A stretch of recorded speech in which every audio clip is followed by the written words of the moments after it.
ਸਤਿ ਸ਼੍ਰੀ ਅਕਾਲ। India plus USA ਦੇਖ ਰਹੇ ਸਭ ਦਰਸ਼ਕਾਂ ਦਾ ਮੈਂ ਮਨਪ੍ਰੀਤ ਕੌਰ ਸਵਾਗਤ ਕਰਦੀ ਹਾਂ।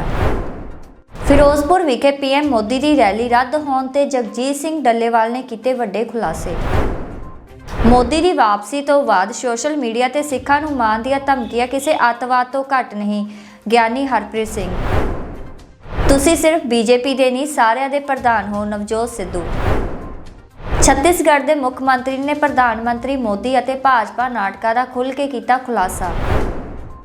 जलंधर च टिकट ना मिलन ते आप आगू आपस च होए हथों पाई। पाठी सिंह वालों श्री अखंड साहिब पाठ के समय नूं लैके हुई तकरार च कीता कतल।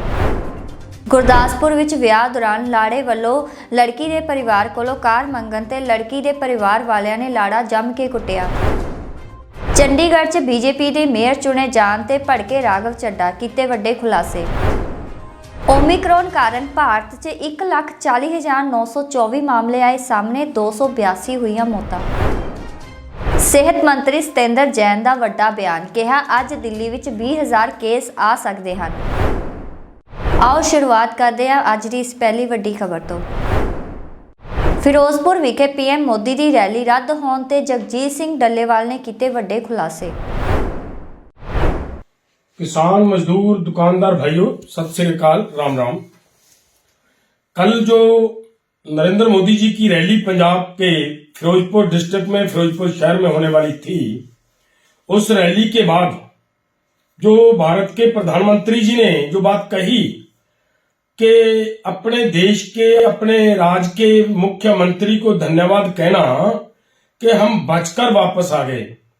हम सबसे पहले तो इस बात पे बात करेंगे कि सबसे पहली बात तो ये है कि प्रधानमंत्री जी की सुरक्षा की पूरी जिम्मेदारी की होती है सरकार की और गृह मंत्रालय की, केंद्रीय गृह मंत्रालय की जिम्मेदारी होती है। इस बात को भी छोड़ दो, ये केंद्र का मामला है या राज्य का मामला है, ये बात की ये वो जाने, उनका काम जाने।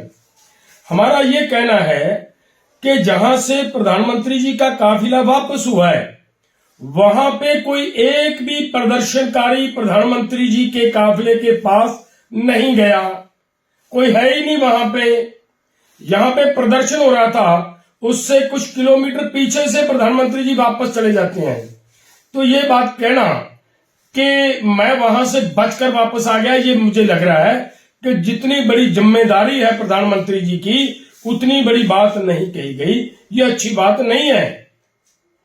हाँ, ये बात जरूर है कि अपनी उस जो वहां की रैली थी, रैली को इस बात को अच्छी तरह समझना बहुत जरूरी है कि रैली जिस तरीके से फिलॉप हुई है, लाखों लोगों की भीड़ वहां जुटाने की बात जो बीजेपी के नेताओं ने की, और वहां हमारे और जो कैप्टन अमरिंदर सिंह जी जैसे लोग हैं जो इन्होंने बड़ा भरोसे दिए थे प्रधानमंत्री जी को, वो नहीं हुआ। वहां पे प्रेस की रिपोर्ट है कि 1,000 से लेकर 1,500 तक लोग पहुंचे थे। मतलब कहने का कि उसमें भी एक प्रेस में ये बात क्लियर हो रही है कि 250-250 रुपया देकर अदर स्टेट से वो आदमी दिहाड़ीदार मजदूर बुलाए गए थे। छोड़ दीजिए उस बात को भी, मतलब 1,500-2,000 आदमियों का आ जाना कोई बड़ी बात नहीं है। प्रधानमंत्री जी आ रहे हैं, उनकी रैली में आ सकते हैं। मैं ये कहना चाहता हूं कि अगर वहां पे हमारे राज्य के बीजेपी के मुखिया पर इनके प्रेसिडेंट वहां बोलते हैं, उनको दिक्कत नहीं है। वहां पे कैप्टन अमरिंदर सिंह बोल रहा है, उसको कोई दिक्कत नहीं है, तो प्रधानमंत्री जी को रोकने की कहां से बात आ गई? तो वो हकीकत बात ये हुई है कि वहां पे जब रैली में गैदरिंग नहीं दिखी, तो वहां के सभी नेताओं को इस निमोशी, इस बदनामी से बचने के लिए एक रास्ता ढूंढने का प्रयास किया गया। वो वापस जाना ठीक लगा और वो वापस आए। जो हमारा कार्यक्रम था उस पर ध्यान दें तो वो ये था कि हम सभी डिस्ट्रिक्ट DC ऑफिस के सामने, सभी SDM के कार्यालय के सामने, सभी तहसील के कार्यालय के सामने हम प्रधानमंत्री जी के पुतले फूकेंगे। इससे अलावा और कोई काम नहीं था, हमारा कोई प्रोग्राम नहीं था, किसी का प्रोग्राम ही नहीं था प्रधानमंत्री जी को रैली से रोकना। ये बिल्कुल गलत स्टेटमेंट दी जा रही है। लेकिन एक बात जरूर है कि जिस तरीके से इन्होंने लोगों को खज्जल ख्वार किया, लोगों को परेशान किया, जिस लंबी आंदोलन लड़ने के बाद लोगों के अंदर जो नाराजगी, जो गुस्सा बीजेपी के प्रति था, वो दिख गया इस रैली में। लोग नहीं आए, पंजाब के लोग बीजेपी को लाइक नहीं करते, ये साफ हो गया, ये दिख गया, सभी को दिख रहा है। तो इसके लिए प्रधानमंत्री जी को पूरे पंजाब को जिम्मेदार नहीं ठहराना चाहिए। किसानों का विरोध था, उस विरोध के कारण लोग नहीं वहां पे आए, वो अलग बात है, वो रहेगी। जितनी देर हम ये कह रहे थे, पहले से हमारा ये ऐलान था, हमने ये मीटिंग करके अनाउंस किया था कि जब तक अजय मिश्रा टैनी अपने पद पे बने हुए हैं, विरोध चलता रहेगा। क्यों? क्योंकि भाई अगर एसआईटी की रिपोर्ट आ चुकी है, एसआईटी की रिपोर्ट में ये क्लियर हो चुका है कि अजय मिश्रा टैनी का बेटा आशीष मिश्रा इसका जिम्मेदार है, क्लियर हो चुका है। तो फिर मतलब क्यों नहीं 120B में हमारे अजय मिश्रा टैनी जी उस पर्चे में दर्ज है। तो अब भी किस बात की इंतजार है? उनको अगर वो पद से हटाकर आते तो मेरा ख्याल है वो हो सकता है यहाँ लोग कुछ थोड़ा बहुत इनको सहयोग करते, लेकिन इसकी मेन वजह यही थी और इसी के कारण वो नहीं हो पाया। लोगों का वहां ना आना वहां बड़ी नाराजगी का कारण था, वो नहीं आए। लोग नहीं आएंगे, बीजेपी को पसंद नहीं करते लोग। जब हमारे लोगों को ये बात बीजेपी को भी पता होना चाहिए कि अगर किसी स्टेट के लोगों को, किसी देश के लोगों को इतना ज्यादा आप पीड़ित करोगे, इतना ज्यादा तकलीफ दोगे कि वो सालों भर सड़कों पर बैठे, वो फिर आपके इकट्ठ में आए, मुझे लग रहा है ये नहीं हो पाएगा। और इसकी निमोशी से बचने के लिए ये तरह तरह के षड्यंत्र रचे जा रहे हैं और पोलराइज करने का प्रयास किया जा रहा है। ना तो वहां पे प्रधानमंत्री जी के काबिले के पास कहीं कोई एक वीडियो भी दिखा दें जिस वीडियो में ये साबित हो जाए कि ये मतलब प्रधानमंत्री जी को लाठी लेकर लोग पैर पीछे पड़े हैं, प्रधानमंत्री जी को ऐसा किया वैसा किया। कुछ नहीं हुआ। प्रधानमंत्री जी की जहां गाड़ी रुकी है वहां से कोई आदमी नहीं है, अपने आप वहां से गाड़ियां वापस की हैं, कोई उनको किसी ने रोका नहीं, किसी ने कुछ किया नहीं। एक बात। दूसरी बात है, ये अगर इनकी रैली थी तो एक वीडियो भी। ਮੋਦੀ ਦੀ ਵਾਪਸੀ ਤੋਂ ਬਾਅਦ ਸੋਸ਼ਲ ਮੀਡੀਆ ਤੇ ਸਿੱਖਾਂ ਨੂੰ ਮਾਰਨ ਦੀਆਂ ਧਮਕੀਆਂ ਕਿਸੇ ਅੱਤਵਾਦ ਤੋਂ ਘੱਟ ਨਹੀਂ। ਗਿਆਨੀ ਹਰਪ੍ਰੀਤ ਸਿੰਘ।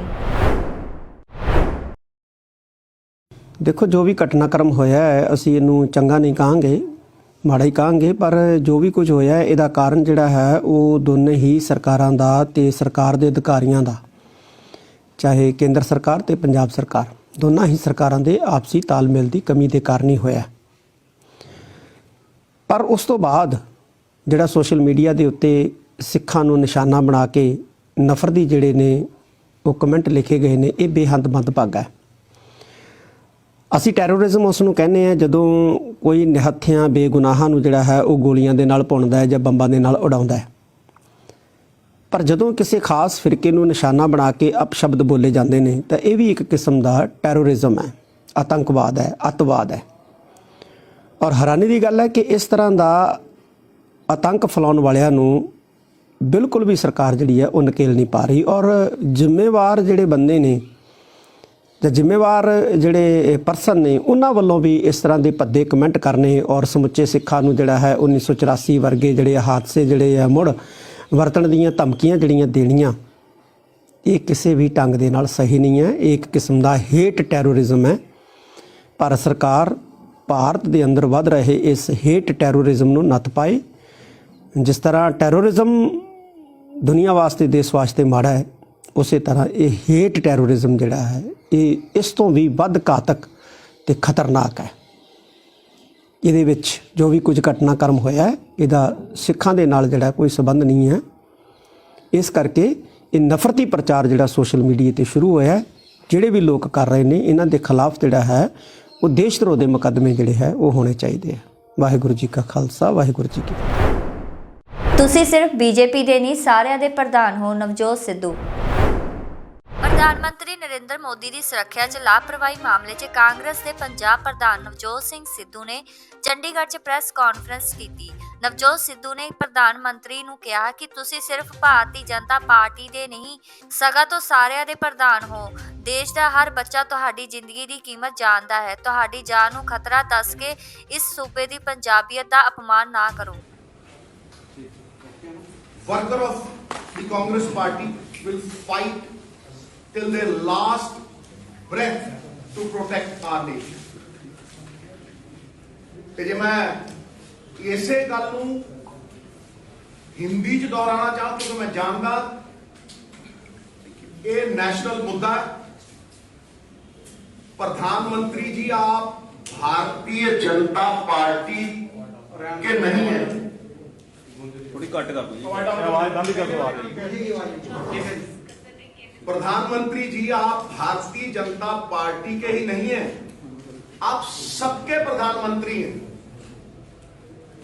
आपकी जान की कीमत इस देश का बच्चा बच्चा जानता है और आप इस राज्य का, इसकी पंजाबियत का अपमान कर रहे हैं ये कह के कि यहां आपकी जान को खतरा था। जितने तिरंगे आपने, आपकी पार्टी ने और संघ ने जिंदगी में नहीं फहराए होंगे, उतने तिरंगे हमारे पंजाब के सपूतों की लाशों पर लपेटे जाते हैं। Therefore to say कि यहां आपकी जान को खतरा है, ये एक स्वांग है, ये एक ड्रामा है। This is a big farce and I say categorically. हां, ये मैं मानता हूं कि ये बड़ी सफाई से ह्यूमिलिएशन को बचाने का एक प्रयास है, क्योंकि आज तक इतिहास में ऐसा हुआ नहीं होगा कि 70,000 कुर्सियों पे 500 बंदों को हिंदुस्तान का प्रधानमंत्री एड्रेस करे। एक फॉर्मर चीफ मिनिस्टर तो बेशर्म हो सकता है कि खाली कुर्सियों को वो एड्रेस कर रहा था, बट इमेजिन अब प्राइम मिनिस्टर को पहुंचाना तो कोई बड़ी बात नहीं। और दूसरी बात ये भी है, मैं आप ही से सवाल करता हूं कि भाई प्रधानमंत्री की सुरक्षा क्या पंजाब की पुलिस तक सीमित है? क्या उसमें आईबी, रॉ, सेंट्रल एजेंसीज, मैं किन किन के नाम लूं,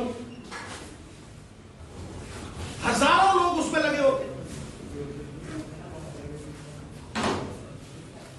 जब कोई ऐसा प्लान ही नहीं था कि वो सड़क से जाएंगे, तो यकायक ये प्लान कैसे बदला? और अगर बदला तो ये बहुत साफ है कि वो इस ह्यूमिलिएशन से बचना चाहते थे कि जो बीजेपी का complete failure, they were like a bust balloon, इस बात को अवॉइड करने के लिए उन्होंने ये बहाना रचा। दूसरी बात मैं ये सबको साफ कर दूं, और ये बहुत अहम है कि भारतीय जनता पार्टी ये पहली बार नहीं कर रही है।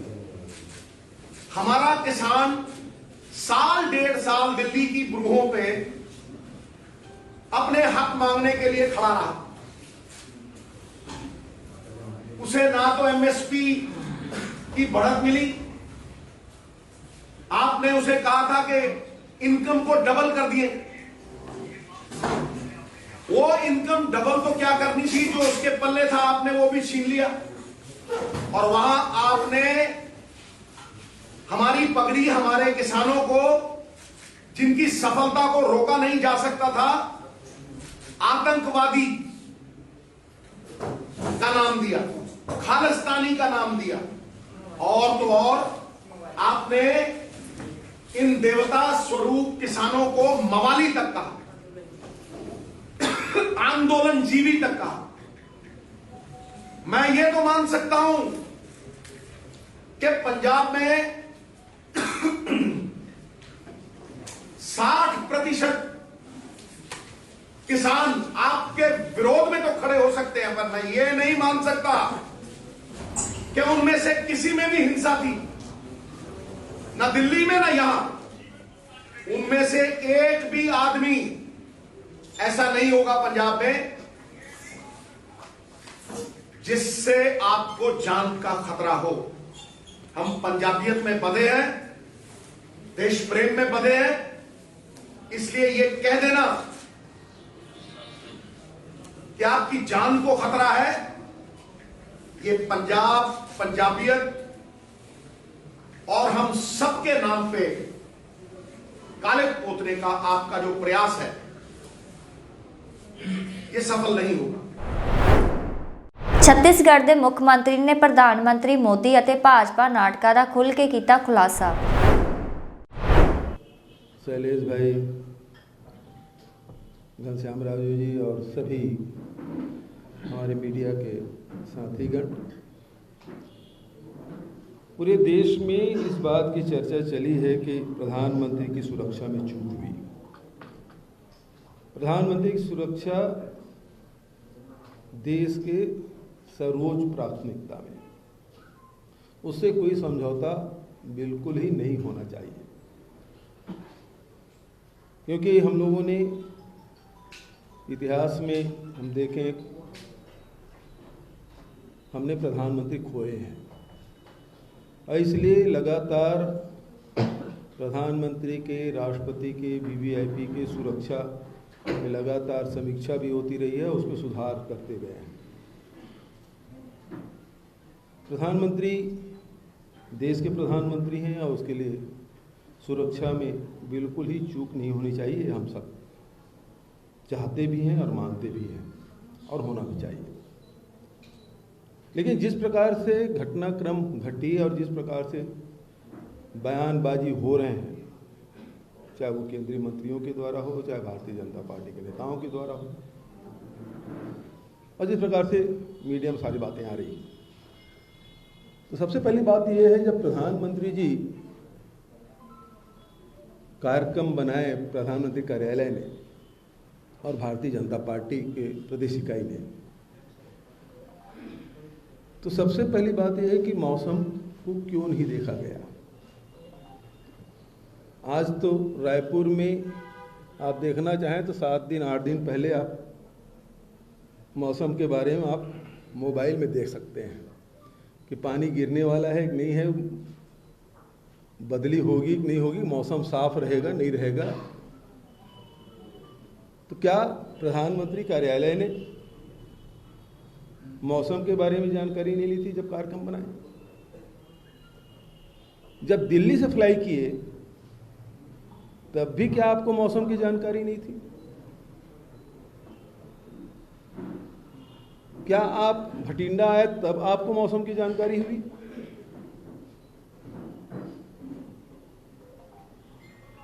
यदि आपको पहले से मौसम के बारे में जानकारी थी तो आप अल्टरनेट व्यवस्था आपने क्यों नहीं की? क्योंकि आपको तो भटिंडा से फिरोजपुर आपको हेलीकॉप्टर में जाना था,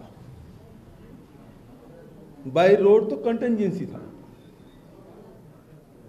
पंजाब पुलिस को या पंजाब सरकार को जो जानकारी दी गई, उसे कार्यक्रम स्थल, हेलीपैड और हुसैनीवाला 3 जगह सुरक्षा की जिम्मेदारी दी गई थी। उन 3 जगहों में जो आवश्यक अधिकारी उसकी नियुक्ति की गई थी, 20 आईपीएस लगे थे, 10,000 जवान लगे थे।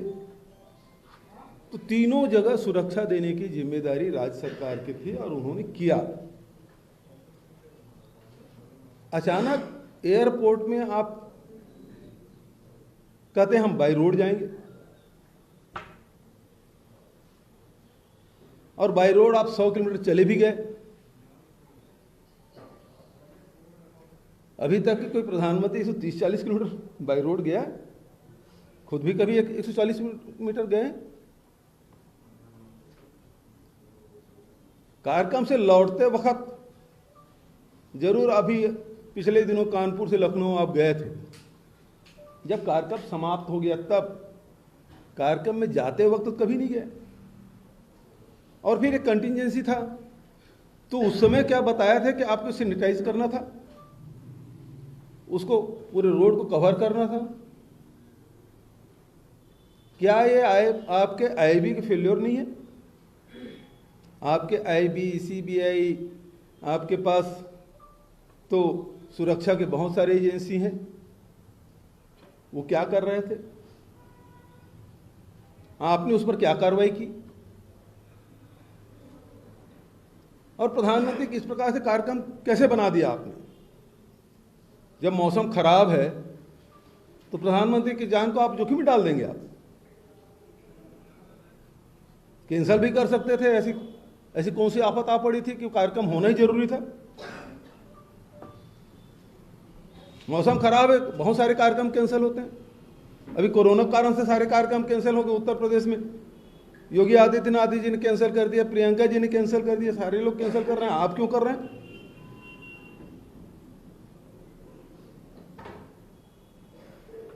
मुख्य रूप से बात यह है कि वहां भीड़ थी ही नहीं। जहां 14 महीने से पंजाब और हरियाणा के किसान सिंघू बॉर्डर में बैठे हुए हैं, जहां 700 किसानों की शहादत हो जाती है, पूरे पंजाब के गांव-गांव में प्रधानमंत्री के खिलाफ वातावरण है, भारतीय जनता पार्टी के खिलाफ वातावरण है। उसको आप जान रहे हैं, उसके बावजूद भी आप सड़क मार्ग से ले जाने का फैसला करते हैं, वो भी अचानक। ਜਲੰਧਰ 'ਚ ਟਿਕਟ ਨਾ ਮਿਲਣ ਤੇ ਆਪ ਆਗੂ ਆਪਸ 'ਚ ਹੋਏ ਹੱਥੋਂ ਪਾਈ।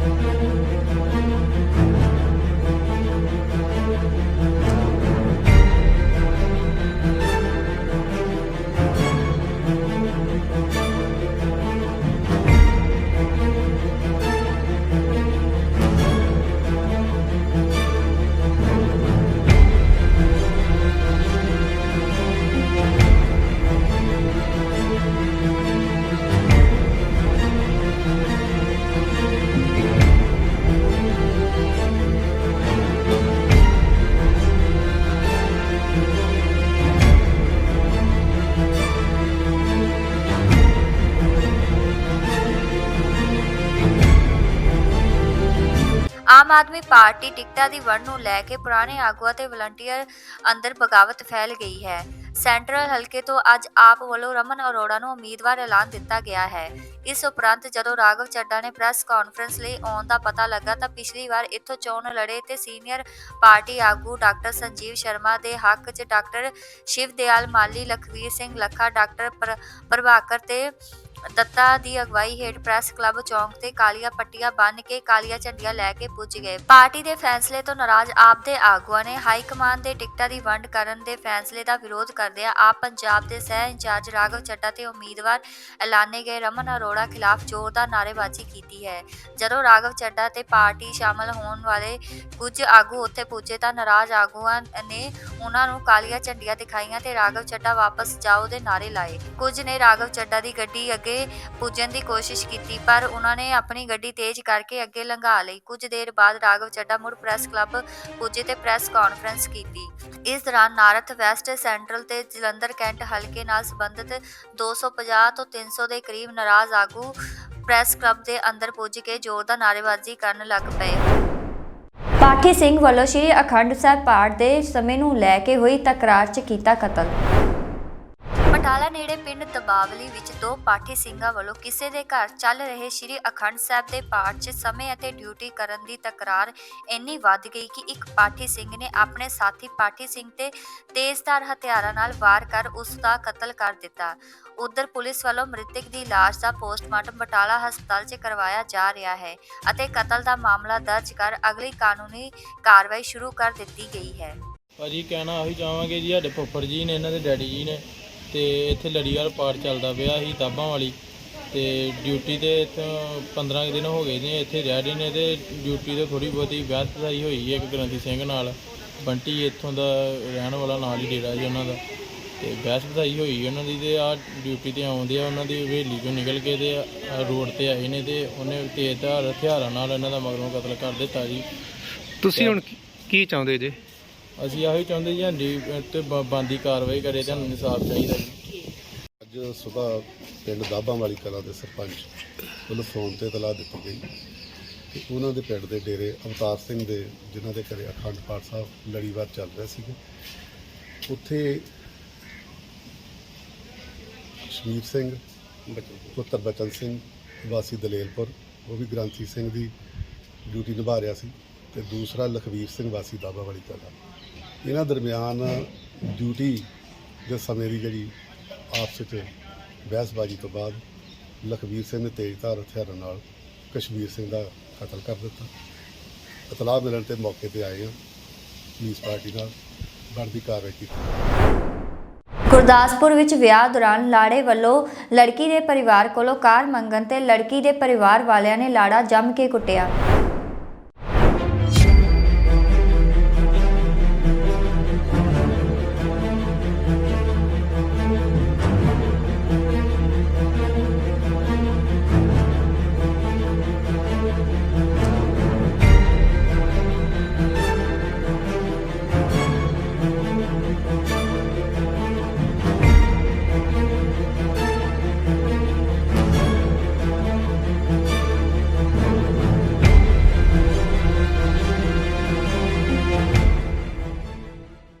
ਇਸ ਵੇਲੇ ਦੀਆਂ ਜੋ ਤਸਵੀਰਾਂ ਤੁਸੀਂ ਦੇਖ ਰਹੇ ਹੋ ਇਹ ਗੁਰਦਾਸਪੁਰ ਦੀਆਂ ਹਨ, ਜਿੱਥੇ ਇੱਕ ਨੌਜਵਾਨ ਵੱਲੋਂ ਆਪਣੇ ਹੀ ਵਿਆਹ ਵਾਲੇ ਦਿਨ ਲੜਕੀ ਦੇ ਘਰਦਿਆਂ ਕੋਲੋਂ ਫੇਰਿਆ ਟਾਈਮ ਗੱਡੀ ਦੀ ਮੰਗ ਰੱਖੀ ਗਈ, ਜਿਸ ਤੋਂ ਬਾਅਦ ਲੜਕੀ ਦੇ ਪਰਿਵਾਰ ਵੱਲੋਂ ਲੜਕੇ ਦੀ ਜੰਮ ਕੇ ਸੇਵਾ ਕੀਤੀ ਗਈ ਅਤੇ ਉਸ ਨੂੰ ਕਰੇਟਾ ਕਾਰ ਦੀ ਚਾਬੀ ਫੜਾ ਕੇ ਘਰ ਨੂੰ ਤੋੜ ਦਿੱਤਾ ਗਿਆ।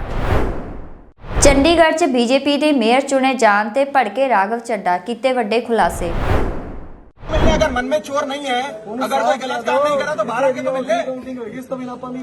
आप गेट से प्लीज थोड़ा साइड पर हम साइड यहाँ गेट से विर्क साहब 15 मिनट हो गए बाहर खड़े हुए। मैंने आपको एमएलए का सम्मान होता है, हम आपको साफ साफ बोल के बात कर रहे हैं, आप भी जानते हो दिल से, आप भी हमारे साथ हो, आपको पता है हमारे साथ गलत हो रहा है। खड़े हो जाइए, मैं आपका 2 बार मैसेज कर रहा हूं। 2 मिनट तक कैंसी होने 5 मिनट वो बाहर आ जाए, आप 2 मिनट साइड पे हो जाइए, उनको बोलो बाहर आ जाए।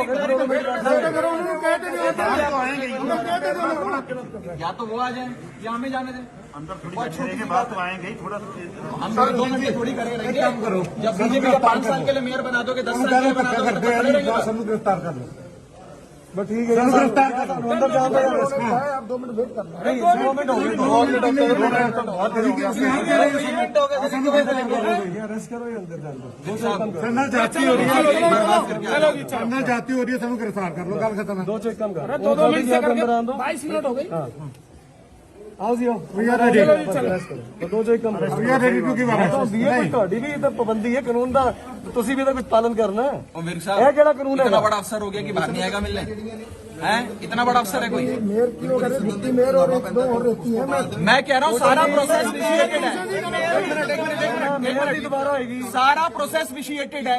बीजेपी के सही वोट को, हम आम आदमी पार्टी के सही वोट को गलत करके रिजेक्ट कर दिया। बीजेपी का वोट फटा हुआ है, उसको सही मान के बीजेपी का मेयर बना दिया। आम आदमी पार्टी आवाज भी ना उठाए, रिकाउंटिंग की भी दुहाई ना दे इनको, ये भी ना बोले कि रिकाउंटिंग करा लो।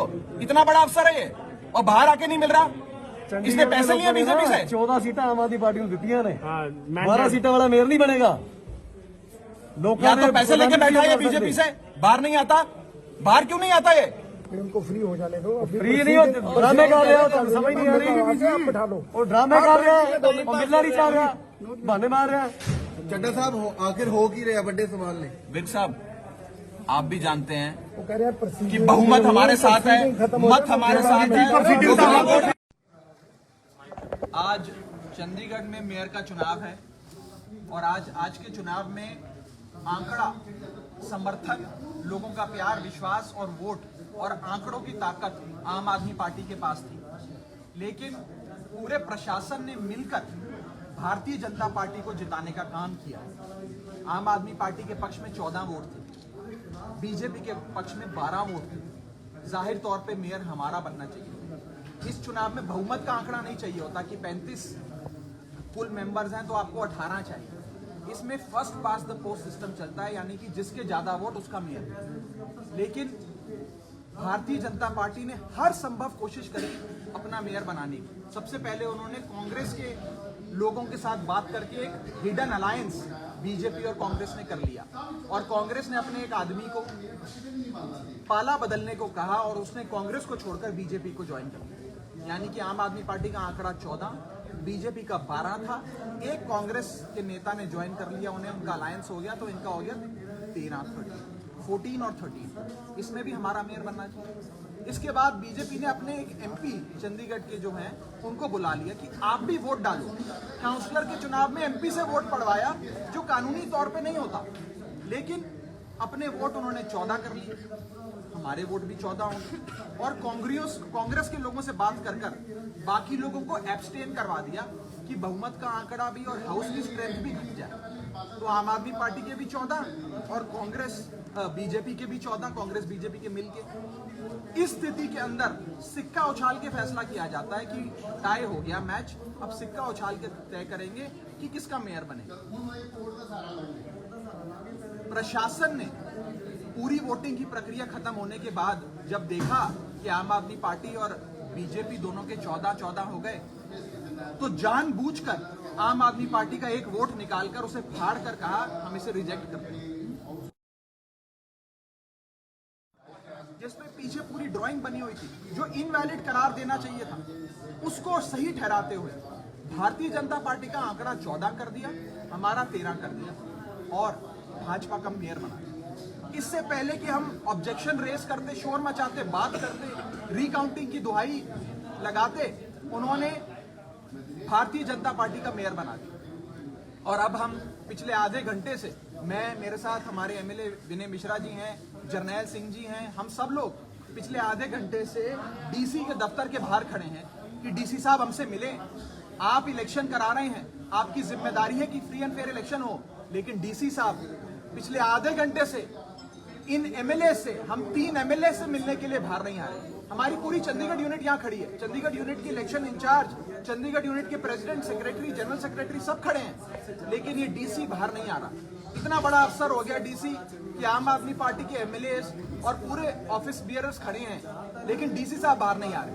ये साफ तौर पे दिखाता है कि डीसी के मन में चोर है, डीसी की कहीं ना कहीं बीजेपी से सेटिंग हुई है, इसीलिए डीसी बाहर नहीं आ रहा। और सबसे बड़ी बात जो इन चुनावों से निकल कर आई है कि एक हिडन अलायंस बीजेपी और कांग्रेस के बीच हो गई। कांग्रेस के और बीजेपी के सीनियर मोस्ट नेताओं ने मीटिंग करी और आपस में एक हिडन अलायंस किया है, एक गुप्त गठबंधन किया है कि आप और हम मिलके सरकार बना लेते हैं, मेयर बना लेते हैं, लेकिन किसी भी कीमत पे आम आदमी पार्टी और अरविंद केजरीवाल का मेयर नहीं बनना चाहिए। और आपने देखा कि आज कांग्रेस ने बीजेपी को मदद करने के लिए अपने एक बंदे को, अपने एक इलेक्टेड काउंसलर को बीजेपी की ओर भेज दिया और कहा कि आप बीजेपी के फेवर में वोट डालो, और बाकी काउंसलर्स को कहा कि आप एब्सटेन कर जाओ, यानी कि सदन में ही ना हो, वोट डालो, ताकि बीजेपी को सहायता मिल जाए। खुले तौर पे बीजेपी और कांग्रेस का आज एक अलायंस चंडीगढ़ में नजर आया है इस मेयर के चुनाव में, और आने वाले समय में ये लोग पंजाब में भी ऐसा ही करने की कोशिश करेंगे। अकाली दल, बीजेपी और कांग्रेस, ये तीनों पार्टियां रल के, मिल के आम आदमी पार्टी और अरविंद केजरीवाल जी के खिलाफ चुनाव लड़ने की कोशिश करेंगी और आम आदमी पार्टी को रोकने की कोशिश करेंगी। इसीलिए मैं पंजाब की आवाम को सावधान करना चाहता हूं कि आज जो चंडीगढ़ में घटा है, जो बीजेपी और कांग्रेस का आपसी अलायंस हुआ है, हिडन नेक्सस है, एक रल मिलके जो आज इन्होंने अपना मेयर बनाया है, गठबंधन का मेयर बनाया है, ये आप सबके सामने है। आप सब सावधान हो जाइए कि इस बार पंजाब में भी ये लोग आम आदमी पार्टी को रोकने के लिए, अरविंद केजरीवाल जी को रोकने के लिए ये काम करेंगे। चोर नहीं है। अगर इस डीसी का मन साफ है, नीयत साफ है, तो ये अभी तक हमसे मिलने क्यों नहीं आ रहा बात। और सबसे बड़ी चीज आज की कि कांग्रेस और बीजेपी ने रल के मिल के अपना अलायंस बनाकर अपना मेयर बनाया है। कांग्रेस ने आज बीजेपी का साथ दिया है। कांग्रेस अपने लोगों से एब्सटेन कराती है, अपने कुछ लोगों को बीजेपी में शामिल कराती है और एक अलायंस, एक हिडन नेक्सस के तहत बीजेपी का मेयर कांग्रेस ने बनवाया है। पंजाब में भी ये लोग अरविंद केजरीवाल जी और आम आदमी पार्टी को रोकने के लिए अपना ये हिडन अलायंस करेंगे। बीजेपी, कांग्रेस और अकाली दल मिलके आम आदमी पार्टी के खिलाफ चुनाव लड़ेंगे और अरविंद केजरीवाल जी को रोकने की कोशिश करेंगे। मैं पंजाब की आवाम को सावधान करना चाहता हूँ। आज दो चीज मोटे मोटे तौर पे निकल के आती है। पहली चीज कि पूरी चुनावी प्रक्रिया को विशिएट कर दिया गया। आज जो मेयर का इलेक्शन है ये एक अनफेयर और एक पार्शल इलेक्शन है, फ्री एंड फेयर चुनाव नहीं है, जिसमें पूरा प्रशासन बीजेपी का मेयर बनाना चाहता है।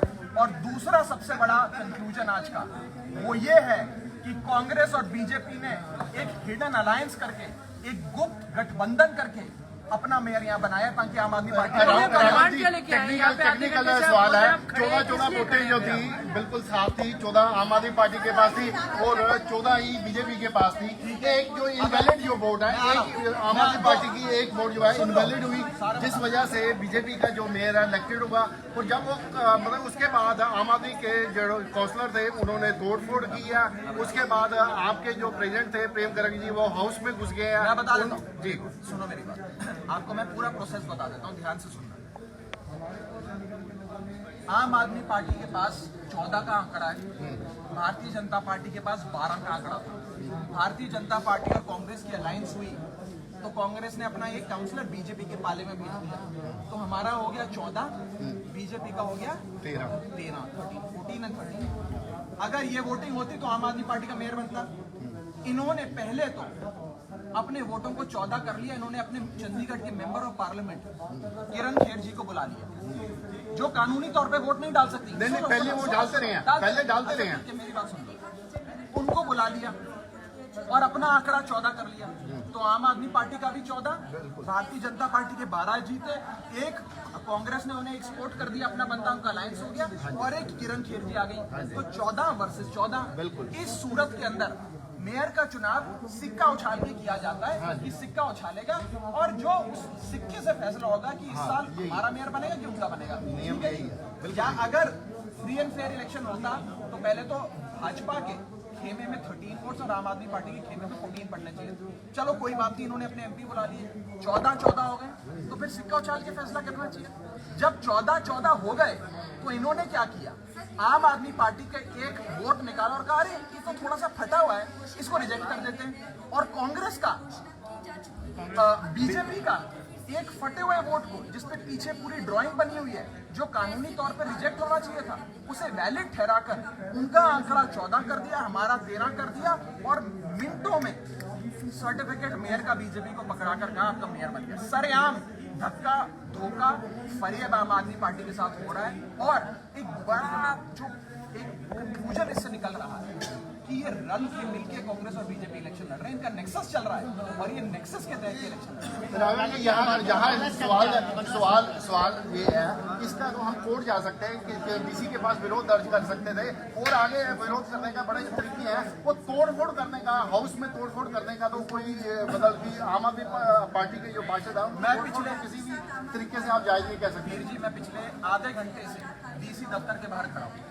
मेरे साथ दिल्ली के 3-4 और विधायक हैं। हम 4 विधायक मिलके डीसी से नहीं मिल पा रहे। डीसी इतना बड़ा अफसर है कि 4 विधायक बाहर खड़े, बाहर आके उनसे बात नहीं कर सकता, उन्हें अपने दफ्तर में नहीं बुला सकता। यानी कि डीसी के मन में चोर है, डीसी नहीं मिलना चाहता, उसकी नीयत साफ नहीं है। शायद बीजेपी से कोई सेटिंग हो, हमसे मिलता क्यों नहीं है? पूरे चुनाव को इन लोगों ने, मेयर के इलेक्शन को विशिएट कर दिया है और एक पार्शल चुनाव, एक पक्ष को जिताने के लिए और दूसरे पक्ष को हराने के लिए चुनाव कराया गया है। हमारे पास क्या चाह रहा है? हम तो डीसी के दफ्तर के बाहर बैठे हैं, जब तक डीसी हमारी बात नहीं सुनेगा हम यहीं बैठे हैं। और प्रेम गर्ग की जो एंट्री है उससे ओमिक्रॉन कारण भारत 'ਚ 1,40,924 ਮਾਮਲੇ ਆਏ ਸਾਹਮਣੇ 282 ਹੋਈਆਂ ਮੌਤਾਂ। ਕੇਂਦਰ ਵੱਲੋਂ ਸ਼ੁੱਕਰਵਾਰ ਨੂੰ ਜਾਰੀ ਕੀਤੇ ਗਏ ਕੌਮਾਂਤਰੀ ਯਾਤਰੀਆਂ ਲਈ ਦਿਸ਼ਾ ਨਿਰਦੇਸ਼ 11 ਜਨਵਰੀ ਤੋਂ ਲਾਗੂ ਹੋ ਜਾਣਗੇ। ਨਾਲ ਹੀ ਨੌਨ ਐਟ ਰਿਸਕ ਦੇਸ਼ਾਂ ਤੋਂ ਆਉਣ ਵਾਲੇ ਯਾਤਰੀਆਂ 'ਚੋਂ 2% ਲੋਕਾਂ ਨੂੰ ਆਉਣ ਵਾਲਿਆਂ ਤੇ ਜਾਂਚ ਲਈ ਚੁਣਿਆ ਜਾਵੇਗਾ। ਰਿਪੋਰਟ ਨੈਗੇਟਿਵ ਆਉਣ ਤੇ ਲੋਕਾਂ ਨੂੰ 7 ਦਿਨਾਂ ਲਈ ਹੋਮ ਕੁਆਰੰਟਾਈਨ ਹੋਣਾ ਹੋਵੇਗਾ ਅਤੇ ਸਿਹਤ ਦੀ ਨਿਗਰਾਨੀ ਕਰਨੀ ਹੋਵੇਗੀ। ਦੇਸ਼ 'ਚ ਕੋਰੋਨਾ ਮਹਾਮਾਰੀ ਦੀ ਤੀਜੀ ਲਹਿਰ ਵਿੱਚ ਲਗਾਤਾਰ ਦੂਜੇ ਦਿਨ ਸੰਕਰਮਣ ਦਾ ਆંકੜਾ 1 ਲੱਖ ਦੇ ਆંકੜੇ ਨੂੰ ਪਾਰ ਕਰ ਗਿਆ ਹੈ। 24 ਘੰਟਿਆਂ ਵਿੱਚ 1,40,924 ਕੇਸ ਸਾਹਮਣੇ ਆਏ ਹਨ। ਮਹਾਰਾਸ਼ਟਰ ਵਿੱਚ ਸਭ ਤੋਂ ਵੱਧ 40,925 ਅਤੇ ਬੰਗਾਲ 'ਚ 18,213 ਕੇਸ ਸਾਹਮਣੇ ਆਏ ਹਨ। ਵੀਰਵਾਰ ਨੂੰ 1,17,094 ਨਵੇਂ ਮਾਮਲੇ ਦਰਜ ਕੀਤੇ ਗਏ ਹਨ। ਸ਼ੁੱਕਰਵਾਰ ਨੂੰ 282 ਲੋਕਾਂ ਦੀ ਮੌਤ ਹੋਈ ਹੈ। ਇਸ ਦੇ ਨਾਲ ਹੀ 40,716 ਲੋਕ ਠੀਕ ਵੀ ਹੋਏ ਹਨ। ਐਕਟਿਵ ਕੇਸ ਦਾ ਆંકੜਾ 4,65,336 ਹੋ ਗਿਆ ਹੈ। ਸਿਹਤ ਮੰਤਰੀ ਸਤਿੰਦਰ ਜੈਨ ਦਾ ਵੱਡਾ ਬਿਆਨ, ਕਿਹਾ ਅੱਜ ਦਿੱਲੀ ਵਿੱਚ 20,000 ਕੇਸ ਆ ਸਕਦੇ ਹਨ। ਸਿਹਤ ਮੰਤਰੀ ਸਤਿੰਦਰ ਜੈਨ ਨੇ ਰਾਜਧਾਨੀ ਦਿੱਲੀ 'ਚ ਜਾਨਲੇਵਾ ਕੋਰੋਨਾ ਵਾਇਰਸ ਕਾਰਨ ਵੱਧ ਰਹੀਆਂ ਮੌਤਾਂ ਤੇ ਵੱਡਾ ਬਿਆਨ ਦਿੱਤਾ ਹੈ। ਸਤਿੰਦਰ ਜੈਨ ਨੇ ਕਿਹਾ ਹੈ ਕਿ ਪਿਛਲੇ ਵਾਰ ਜਦੋਂ 17,000 ਮਾਮਲੇ ਆਏ ਸਨ ਤਾਂ 200 ਲੋਕਾਂ ਦੀ ਮੌਤ ਹੋ ਗਈ ਸੀ। ਇਸ ਵਾਰ ਹੁਣ ਤੱਕ 9 ਲੋਕਾਂ ਦੀ ਮੌਤ ਹੋ ਚੁੱਕੀ ਹੈ। ਇਸ ਵਾਰ ਵੀ ਮੌਤ ਦੇ ਸਭ ਤੋਂ ਵੱਧ ਮਾਮਲੇ ਅਜਿਹੇ ਹਨ ਜੋ ਰੋਗੀ ਸਨ।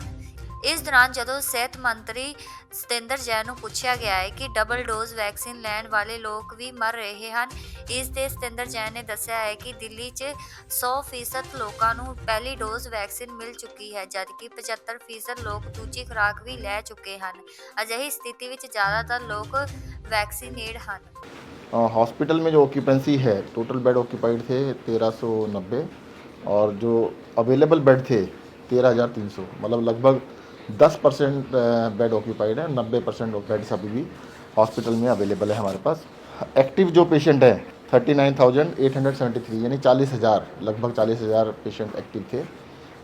40,000 पेशेंट्स एक्टिव जब पहले थे तो उस टाइम पर जितने पेशेंट हॉस्पिटल में अभी उससे कम से कम 6-7 गुना पेशेंट ज़्यादा होते थे।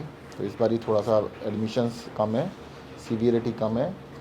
मैं फिर से एक बार रिपीट करना चाहूँगा कि होम आइसोलेशन में अगर आपको हल्के सिम्टम्स हैं तो आप होम आइसोलेशन में रहिएगा 7 दिन के लिए, और 7 दिन के बाद बिना टेस्ट कराए आप होम आइसोलेशन से बाहर आ सकते हैं, अपने काम पे जा सकते हैं, प्रोवाइडेड कि आपको 3 दिन से बुखार या कोई और सिम्टम ना हो। अगर 3 दिन तक आपको लास्ट के 3 दिन में सिम्टम नहीं है तो आप अपने काम पे जा सकते हैं। सर, आज जो आंकड़े आएंगे उनमें क्या कुछ आशंका है, कितने केसेस? अभी डाटा कंपाइल हो रहा है और 20,000 के आसपास केसेज आने चाहिए। संक्रमण दर सर कल से 1-2% ज़्यादा, 2% ज़्यादा कर लीजिए कल से।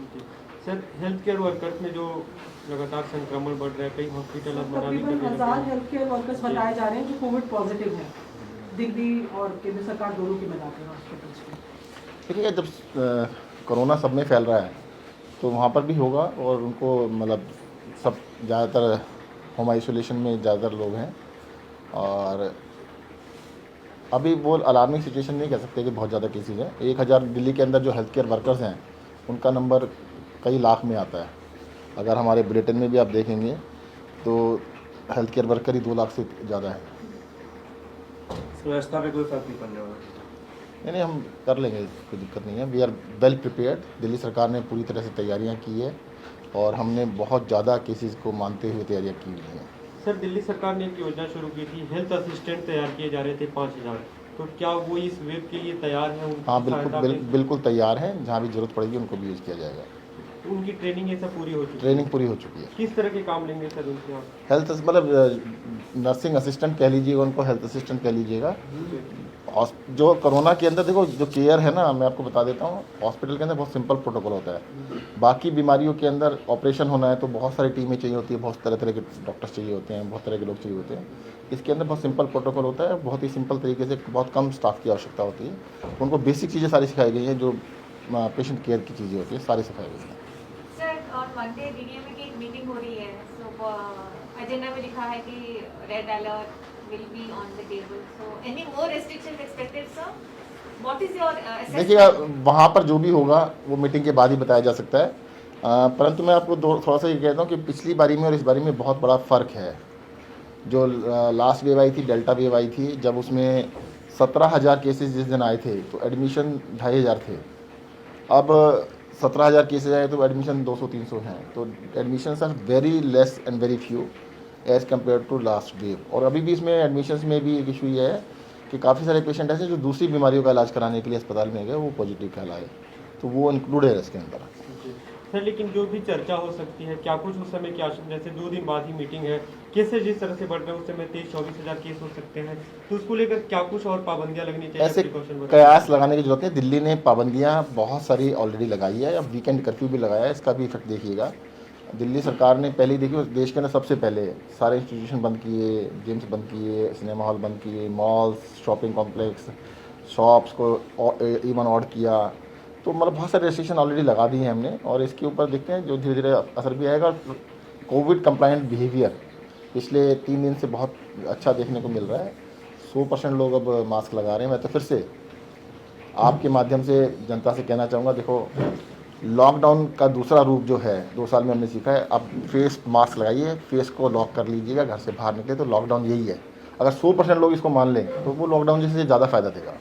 सर, दिल्ली बीजेपी ने कल हेल्थ बुलेटिन को ट्वीट करते हुए कहा है कि हेल्थ बुलेटिन में से 17,000 एक्टिव केसेस की कोई जानकारी नहीं है। होम आइसोलेशन और हॉस्पिटल मिला भी दें तो तकरीबन 20-22 हज़ार लोगों की ही जानकारी है, और 17,000 का उन्होंने कहा है कि आंकड़ा गायब है हेल्थ बुलेटिन से। इसमें ना एक दिन पीछे चलता है, जो केसेस कल आए थे तो वो आज एडअप होंगे, उसका इसमें फ़र्क रहता है। और सर, आज वीकेंड कर्फ्यू है लेकिन लोग सड़कों पे बहुत नजर आ रहे हैं, उनको क्या बोलेंगे? नहीं, एसेंशियल सर्विसेज के लिए अलाउड है। दूसरा साथ ही साथ हमने ये भी कहा कि किसी को भी अपना टेस्ट कराने जाना है, हॉस्पिटल जाना है, तो उनको अलाउ किया गया है। देखो वो रेस्ट्रिक्शंस नहीं लगा सकते हैं। अभी अब दिल्ली के अंदर 1 लाख टेस्ट हम रोज़ कर रहे हैं, तो 1 लाख लोग तो टेस्ट कराने के लिए घर से निकल रहे हैं ना, इसका मतलब उनको अलाउड किया गया। अकेला कोई जाता नहीं है, उसके साथ कम से कम 1 आदमी साथ में जाता है, तो 2 लाख लोग तो वही होंगे जो टेस्ट कराने वाले होंगे। फिर अस्पतालों को बंद नहीं किया गया है, जिनको भी इमरजेंसी है अस्पताल वहाँ पे अस्पताल में जा रहे हैं, और इमरजेंसी सर्विसेज कोई बंद नहीं है। जैसे बिजली की सर्विस है, पानी की सर्विस है, वो बंद नहीं की गई है, तो इमरजेंसी सर्विसेज चलती रहेगी। So what about the profile of the 9 deaths that we saw yesterday? Now again highest this season so far.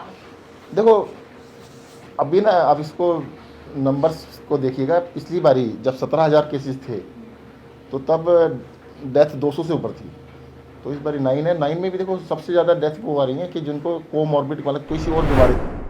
ਇਹ ਸਨ ਅੱਜ ਦੀਆਂ ਮੁੱਖ ਖਬਰਾਂ। ਮੈਨੂੰ ਮਨਪ੍ਰੀਤ ਕੌਰ ਨੂੰ ਦਿਓ ਇਜਾਜ਼ਤ ਤੇ ਹੋਰ ਵਧੇਰੇ ਖਬਰਾਂ ਲਈ ਜੁੜੇ ਰਹੋ ਇੰਡੀਆ+ USA ਦੇ ਨਾਲ। ਸਤਿ ਸ਼੍ਰੀ ਅਕਾਲ।